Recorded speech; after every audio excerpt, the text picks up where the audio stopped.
салом ноталабони азиз, бо шумо Ғафуров Алиакбар ҳастам. мавзӯи имрӯзаи мо кор ва тавоноӣ. аслан вақте ки мо механикаро ба анҷом расонида будем, мо гуфтем ки механика аз рӯи вазифаи омӯзиш се қисма дошт: кинематика, динамика ва статика.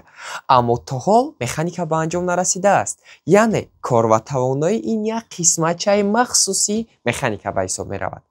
дар кор ва тавоноӣ мо кадом мавзӯъҳоро хоҳем хонд? мавзӯе ки мо дар кортавоноӣ сар мекунем, ин сар мешавад аз кори механикӣ, аз тавоноии механикӣ, коэффисиенти кори фоиданок, энергияҳо, лапишҳо ва мавҷҳо. яъне ки якчанд мавзӯе ки мо дар кортавоноӣ бо шумо якҷоягӣ мехонем. оғоз мекунем аз мавзӯи кори механикӣ. кори механикӣ чист? дар табиат ҳамарӯза мо кори механикӣ иҷро мекунем, аммо на ҳама вақт мо онро ҳисоб мекунем. яъне ки кай мо мефаҳмем ки мо кор иҷро кардем. кор ҳамон вақт иҷро мешавад ки мо қувва сарф кунем. аммо баъзе ҳолат мо қувва сарф мекунем, аммо кор иҷро намекунем. биёед мо инро мебинем. кор чист?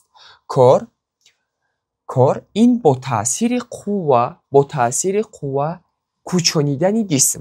яъне ки мо ба ҷисм қувва таъсир мекунем ва ҷисм мавқеи худро иваз мекунад. дар ин ҳолат мо чӣ? кор иҷро кардем. яъне кор чист? кор мо бояд ҳам қувва таъсир кунем, ҳам ҷисми мо ягон масофаро тай кунад. яъне ки кор ин қувваи таъсир мекардагӣ ва ягон масофаи тай мекардагӣ чӣ аст? кор. ва воиди кор ба ҳисоб меравад ҷоул.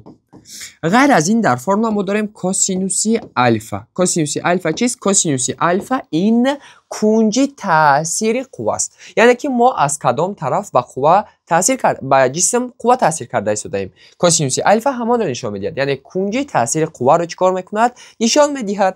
акнун биёед як бор дигар такрор кунем. кор чӣ буд? кор вақте ки мо ба ҷисм ҳам қувва таъсир мекунем, ҳам ҷисм чӣ кор кунад? бояд мавқеи худро иваз кунад. дар ин ҳолат мо кор иҷро мекунем. мисол фикр кунед, мо агар дар ҳамин ҷисм аз боло қувва таъсир кунем, қувва таъсир карда истодаем, бале, аммо кор иҷро нашуда истодааст. чаро? чунки кор ба ду чиз ниёз дошт: ҳам қувваи таъсир мекардагӣ, ҳам масофаи тай мекардагӣ. яъне ки дар ин ҷо мо қувва таъсир карда истодаем, аммо масофа тай нашуда истодааст. аз ҳамин сабаб мо чӣ мегӯем? кор иҷро накардем. барои иҷро шудани кор ҳар ду инҳо лозиманд. ва кор дар механика се ҳолат дорад. яъне ки мо се ҳолати корро дида метавонем. кадом ҳолатҳои кор? якум кори мусбат, яъне ки коре ки ба мо фоида орад. мисол нигоҳ кунед, як ҷисмро ба мо медиҳанд, инаи самти суръат бошад, самти мақсади моро нишон медиҳад. яъне ки суръат самташ ба тарафи чап аст, мақсади мо ҳамин ҷисмро ба тарафи чап бурдан. ва дар кадом ҳолат мо кори мусбат иҷро мекунем? коре ки ба мо фоида расонад. яъне ки мо мехостем ба ҳамон тараф ҷисмро барем ва қувваи мо ҳам самти ҳамон равад. яъне ки F2 дар ин ҷо кори чӣ аст? кори мусбат.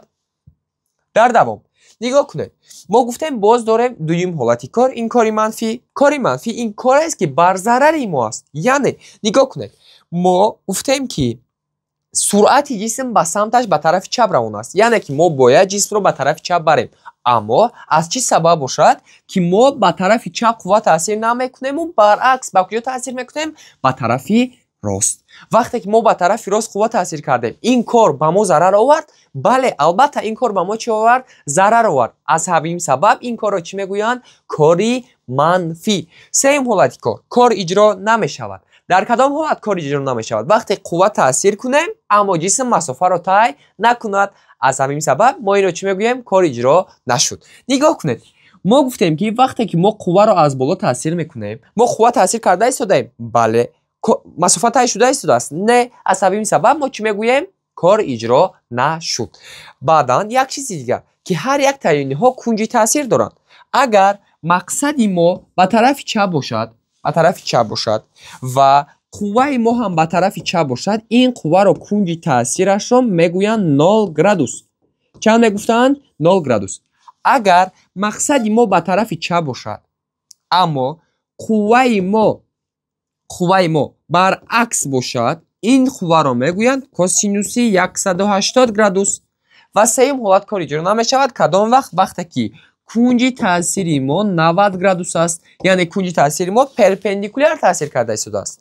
Косинуси 0 градус қимати 1-ро соҳиб аст. Косинуси 180 градус қимати минус 1-ро, а косинуси 90 градус. дарси пурраро метавонед аз телеграм-канали мо дастрас намоед. Ссилкаи он дар описание гузошта шудааст.